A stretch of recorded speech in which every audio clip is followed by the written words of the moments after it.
Сәлеметсіздер ме, құрметті әріптестер, біздің арнаның көрермендері.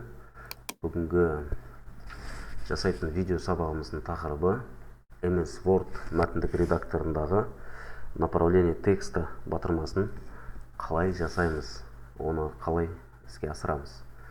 Оның үшін біз пусктан все программы MS Word бағдарламасын іске қосамыз. Microsoft компаниясының MS Word бағдарламасы бір бөлігі. Осы жерден біз MS Word бағдарламасын ашып, бүгінгі сабағымыздың тақырыбы болғандай направление тексті қалай орындаймыз.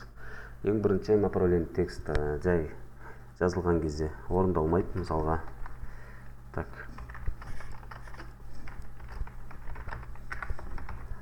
Қазақстан деп жазсақ, біздің стандарт шрифтіміз New Roman, Times New Roman. Стандартты шрифт размері 14. Қазір сіздерге көріну үшін мен оны үлкенірек қылып жазамын. Және де жирный, курсив, подчеркнутый өзгертуге болады. Түстер ендіруге болады, қаласаңыздар. Мақсатымызға көшейік. Бүгінгі мақсатымыз направление текст болатын. Оны қалай іске асырамыз. Оның үшін біз алдымен таблица құрып алуымыз керек. Қалған таблица, шүйеш таблицасын құрайық. Бірінші бізге номер болатын болса, бірінші таблицамызда, екінші таблицамызда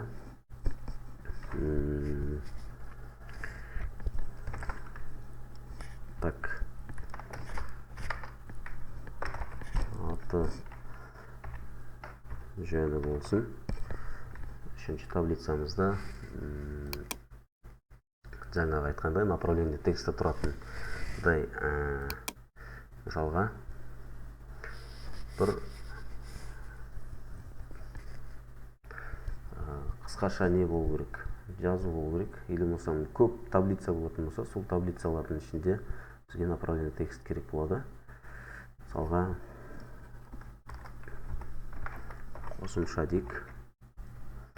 Осы жерден біз аты жөні дегенді направление текст бойынша қалай жасаймыз MS Word мәтіндік редакторында. Бұның үшін сол керек текстімізді белгілеп аламыз. Және макет бөліміне барып, осы жерден оң жақ жоғары жақта направление текст батырмасын басамыз. Аты жөні. Бізге керек дәрежеде біз оны ауыстыра аламыз. Қалаған направлениемізге қарай. Кез келген таблицаның ішіндегі сөздерді направление текст арқылы қалаған жағымызға қарай өзгерте аламыз. Оның үшін тек белгілеп, макет бөліміне барып, направление тексті басу арқылы өзгерте аламыз. MS Word мәтіндік редакторындағы негізгі шрифт Times New Roman шрифті, размер 14.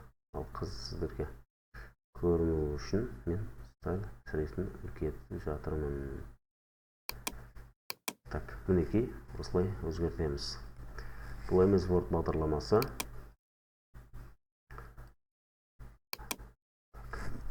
Направление тексті осылай жасаймыз. Бүгін сабағымыз осымен аяқталды. Келесі сабақта жолыққанша.